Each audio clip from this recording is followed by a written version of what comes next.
Hi guys, so today I want to do a short little Q&A video, just some kind of random questions that I've come across on my YouTube videos, just random stuff that people have been asking me. If you have any other questions, please leave them down below. I would love to do these videos more regularly here on this channel if there's any kind of random stuff that you guys want to know. So let's get started. I just have a handful of questions for now and they're kind of all over the place. I mean, everything motherhood related, kind of. So the first question is how and when we got rid of Calvin's binky. Calvin is currently almost a year and a half and he hasn't had the binky since he was like 3 or 4 months old. We just went cold turkey and took it away. We were starting to transition him to his own room, to his own crib in his own room after having been in the bassinet in our room for at least 3 months or so.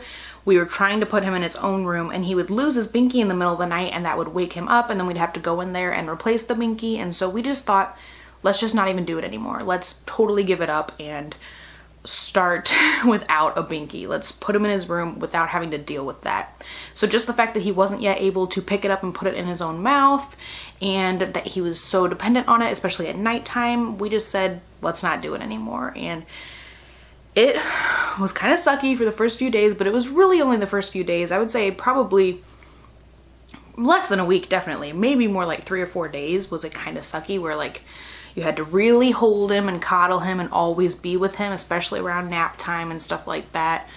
I wasn't yet like totally, he was also going through a phase where the boob really wasn't helping him either. And so it was kind of a difficult time. All these things were happening at once. We were taking away the binky.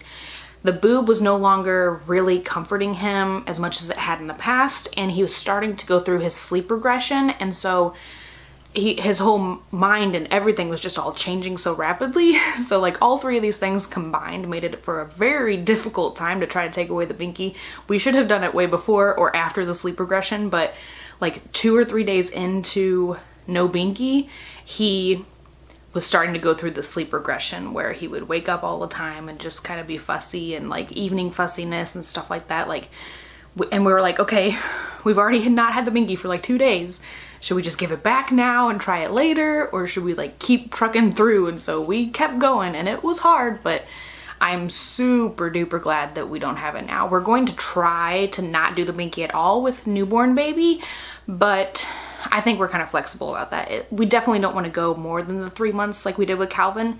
We might use it occasionally in the newborn stage. We don't really, we didn't try to not have the binky when Calvin was a newborn, so we don't know how difficult that's going to be. However, we don't want to have the binky forever and ever. Like, I'm so grateful that we got rid of it because I see little kids like Calvin's age and older who are so dependent on the binky and I don't want any part of that. Toddlers are fussy enough on their own. They do not need something else to be like whining over and trying to find and always trying to keep on you. They're like, oh no, we don't have the binky. Like I remember that in the first few months. And so I don't want to deal with that with a crazy toddler either. I feel like that was a super long answer. Sorry about that one. The next ones are not as super long as that. So number 2 is how old is Calvin? Like I said, he is almost a year and a half. He'll be 18 months in just a couple of weeks. When is my due date? I am due on April 3rd, 2018 with baby number 2, baby boy number 2. His name is Aaron Michael and it's spelled E-R-E-N, which I think is super cute. It's a good like balance between me and my husband, like trying to go with something a little more traditional but kind of a little bit different. I like older names but I like more funky names too, so I think it was a really good like combination of all the things we like about names in one name. How did we find out the sex so early? We knew at like 9 or 10 weeks that this was another boy through the sneak peek gender test. It's you take some blood, you stab your finger and you like put some blood in a little tube and send it off to California and they tell you if it's a boy or a girl, and ours happened to be correct. I know that some people are very sketchy about that and don't believe that it's like as accurate as it could be, which I know there's a lot of errors that could go wrong because you're doing it yourself instead of like going to the doctor or having them take your blood, but it worked for us.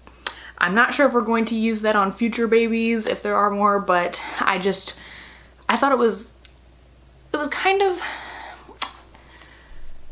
part of me kind of wishes we didn't do that because in that period between taking the test and finding out the results and actually seeing it on the ultrasound, I was still very skeptical about whether it was a boy. And so we did do a gender reveal. All of our family knew that it was a boy, but I just like kept having this anxiety about like, what if it's actually a girl? What if the test was totally wrong and we announced it and now everybody thinks it's a boy, but it's actually a girl? Not like anybody bought us anything, you know, but even so, like just having to say, oh no, it's actually a girl, that was just kind of a worry that was always in the back of my mind. So I'm super glad that it actually was a boy.